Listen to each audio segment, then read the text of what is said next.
Hi, my name is Gibson, and I'm the creator of the Personal Development School. This is your daily breakthrough video, and in this video, I am going to answer the question from one of our members inside the Personal Development School. Can homosexuality affect male versus female nuances in attachment styles?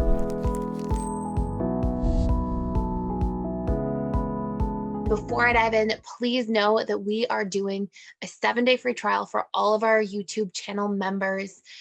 We are running it literally from April 21st. We are wrapping it May 5th. We probably won't do it again. So it gives you access to all the courses. There's 45 plus courses on everything that I can think of. Your attachment style in the 6 stages of a relationship, reprogramming your attachment style, subconscious reprogramming, boundaries, enmeshment, emotional mastery, like all kinds of stuff, your attachment style in the workplace. There's all sorts of amazing resources in there. You can check them out for free for 7 days. You can join our live webinars for the week, sort of say hi, pop in, and you can check out our community, our study groups, all the amazing stuff in there. So I really want to talk about this question because this is an amazing question. In fact, I wish I did like a video about this way earlier, but one of our members asked this question. It's an amazing question.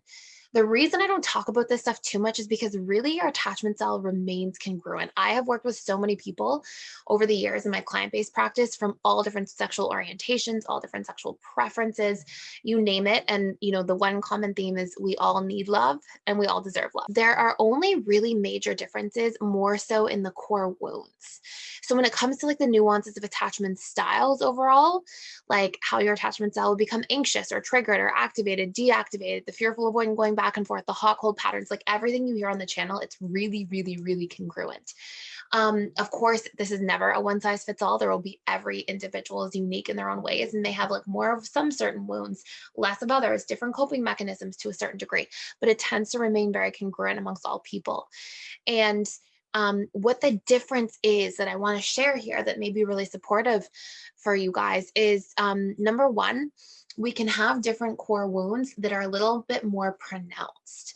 So, one of the really difficult things for many people is growing up, if you are feeling different or if you have to sort of like really learn to accept yourself for your beautiful differences. One of the big things that can come up is especially if you're exposed to like a very closed-minded environment or anything that's really strict or anything that's very judgmental or parents who are closed-minded, whatever it might be, very authoritarian caregivers, anything like that, there can obviously be a big shame wound. So there can be like really strong I am defective core wounds.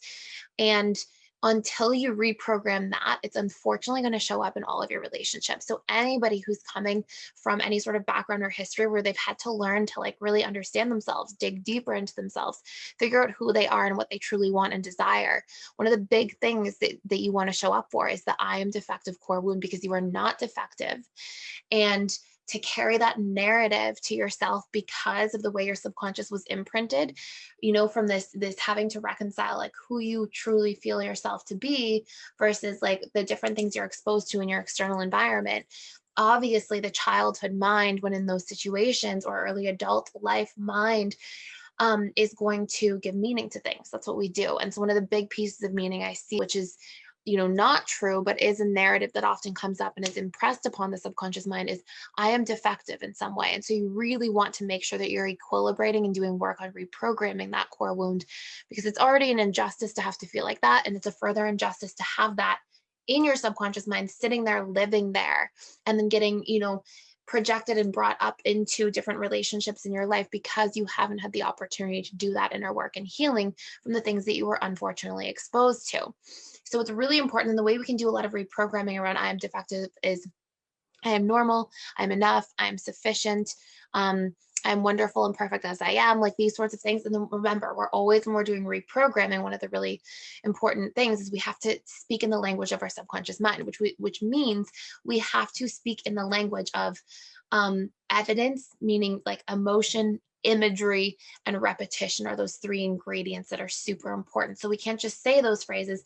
We need to follow them up with evidence, because evidence is all a memory. And within that memory is contained imagery. Like when we have a memory come up, we think of that memory, we see an image, and we feel something about it, because all memory is colored with emotion. So we have to get that evidence in order to do the reprogramming work. Super important thing to remember. And I have lots of different videos in here that talk more about reprogramming, but if you want like 21 tools, I've got a full course inside the personal development school, and a ton of reprogramming tools in every single course. Basically, the school is like personal development for your subconscious mind, where real change happens. So that's a really important one. Another really important wound that can come up that should be emphasized more is feelings of unworthiness, exclusion, I am bad, or rejection. And so if you're carrying any narratives like that that pop up in your life, and the way you'll see them is that you'll tell these stories like I am bad. The way you'll really notice it is if you feel excessive guilt about things really easily.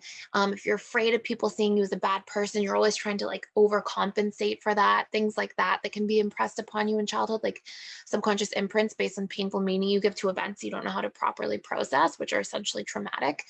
And feelings of unworthiness, because you may, let's say you grow up in an environment where you feel like you can't share your true self and you can't open your true self, then obviously what happens sometimes as a byproduct of that is it's like, oh, I'm not worthy of being seen for who I truly am. I have to pretend to be something other than I am.